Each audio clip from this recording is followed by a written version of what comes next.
Imagine being so intelligent, so calculated, that you believe you've committed the perfect crime. You've covered every track, eliminated every witness, and walked away clean. But what if I told you that the human mind, no matter how brilliant, has a fatal flaw? A psychological trap that even the most cunning criminals can't escape.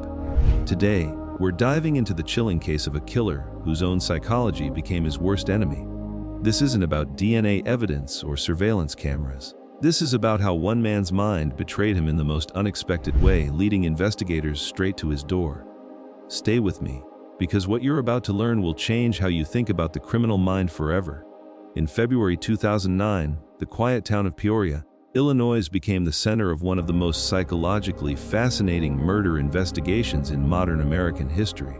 The victim was a beautiful young woman named Heather Camp. She had seemingly vanished without a trace, and for months, investigators had nothing to go on. But what they didn't know was that the killer had already made his critical mistake, not in the physical world, but deep within his own psychological patterns. The suspect was Roger Hoover, a seemingly ordinary man in his 30s who lived a quiet life in the community. On the surface, there was nothing that connected him to Heather's disappearance.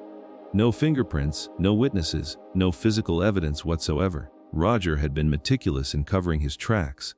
He had disposed of evidence, created alibis, and maintained a calm demeanor that gave investigators no reason to suspect him. But Roger made one fundamental error that criminal psychologists have studied for decades.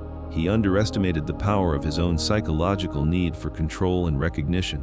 Here's where the story takes a fascinating turn. Investigators were struggling with the case, going through standard procedures, interviewing potential witnesses, and coming up empty-handed. Then something unusual started happening. They began receiving anonymous tips about the case. These weren't your typical anonymous calls. These tips were oddly specific, containing details about the investigation that only someone intimately familiar with the crime could know. The tips would point them in certain directions, sometimes helpful, sometimes misleading. What the investigators didn't realize at first was that they were witnessing a classic psychological phenomenon that's been documented in criminal behavior studies for over a century. Roger Hoover was inserting himself into the investigation. This wasn't a conscious decision on his part. It was a psychological compulsion that psychologists call injecting oneself into the investigation. This behavior stems from a complex mix of narcissism, the need for control, and what experts call the God complex. Criminals who exhibit this behavior have an overwhelming need to feel superior to law enforcement. They want to demonstrate that they're smarter than the investigators. They want to control the narrative of their own crime. And most importantly, they crave the recognition that comes with getting away with murder.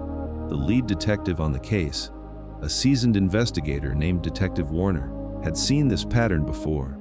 He understood that some criminals, particularly those with higher intelligence and strong narcissistic tendencies, simply cannot resist the temptation to engage with the investigation of their own crimes. It's as if the crime itself isn't complete without the intellectual chess match that follows. Detective Warner began to pay closer attention to these anonymous tips, not for their content but for their psychological signature. What made Roger's mistake even more telling was the nature of his communications. He didn't just provide tips. He began to critique the investigation itself. He would call in to suggest that detectives were looking in the wrong places. He would express frustration when they didn't follow certain leads. In one particularly revealing call, he actually corrected a small factual error that had been reported in the local news about the timeline of Heather's disappearance. This correction was something only someone with direct knowledge of the crime would know.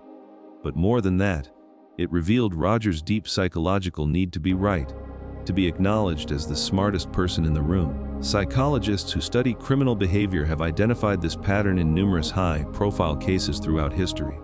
Dennis Rader, the BTK killer, famously couldn't resist communicating with police and media, eventually leading to his capture after decades of evading justice. David Berkowitz, the son of Sam, wrote taunting letters to police and journalists. These weren't tactical decisions. They were psychological compulsions that these killers simply could not control. No matter how much danger it put them in, Detective Warner decided to set a psychological trap. He deliberately leaked false information to the media about a supposed breakthrough in the case. He knew that if his theory was correct, the real killer wouldn't be able to resist correcting this misinformation or steering the investigation away from what he would perceive as the truth. Within 48 hours, another anonymous call came in. The caller, whose voice had been analyzed and matched to previous anonymous tips, specifically addressed the false information and provided a detailed correction. But in doing so, Roger revealed something he couldn't have known unless he had been there when Heather died. The trap had worked perfectly. Armed with this new evidence and the pattern of psychological behavior they'd documented, investigators obtained warrants to trace the anonymous calls. The technological evidence, combined with the psychological profile they'd built, led them directly to Roger Hoover. When confronted with the evidence, Roger's carefully constructed facade began to crumble. In a final display of the psychological patterns that had betrayed him, he actually seemed proud of how long he'd managed to stay ahead of the investigation. He wanted credit for his intelligence, even as it destroyed him. During his eventual confession, Roger admitted that he had felt an overwhelming compulsion to stay involved in the investigation. He described it as an addiction, a need that grew stronger every day. He knew it was dangerous. He knew he should disappear into the background and let the case go cold. But his psychological makeup wouldn't allow it. The narcissistic need to be recognized as superior, the control freak's inability to let the narrative unfold without his input, and the God complex that made him believe he could manipulate the investigation without consequences, all combined to create his downfall. This case has become a textbook example in criminal psychology courses across the country.